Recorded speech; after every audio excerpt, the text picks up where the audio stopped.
राधानगरी तालुक्यातील ठिपकुर्ली गावात विठलाई मंदिराच्या प्रस्तावित कामावरून वाद चिघळत थेट हिंसाचारापर्यंत पोहोचल्याची धक्कादायक घटना समोर आली आहे।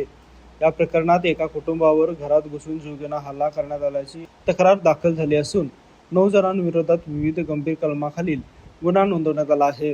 पोलिसांनी दिलेल्या माहितीनुसार 30 मे रोजी सकाळी 10:30 वाजण्याच्या सुमारास राजाराम चौगले हे आपल्या घरी असताना आरोपींनी त्यांच्या घरात जबरदस्तीने प्रवेश केला। विठलाई मंदिराच्या कामाच्या मुद्द्यावरून सुरू झालेला वाद काही क्षणातच हिंसक झाला।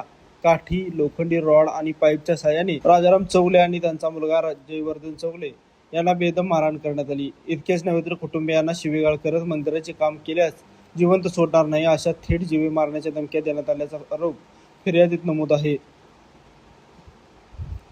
या घटनेमुळे गावात तणावाचे वातावरण निर्माण झाले आहे।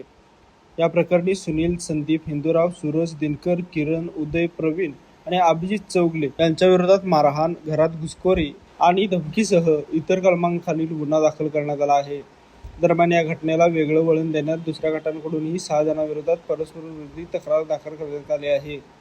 घर आणि शेतीच्या वाटणीच्या जुन्या वादातून त्यांच्यावरही हल्ला झाल्याचा दावा करण्यात आला आहे। या संपूर्ण प्रकरणामुळे ठिपकुर्ली गावात तणावपूर्ण शांतता पसरली असून पोलिसांनी दोन्ही बाजूंचे गुन्हे नोंदवत तपास सुरू केला आहे। पुढील तपास राधानगरी पोलीस ठाण्याचे हेड कॉन्स्टेबल देसाई करत आहेत। मंदिराच्या कामावरून सुरू झालेला हा वाद गावच्या शांततेसाठी गंभीर आव्हान ठरत आहे। पोलीस प्रशासनाने परिस्थिती नियंत्रणात ठेवण्यासाठी खबरदारीचे उपाय सुरू केले आहेत।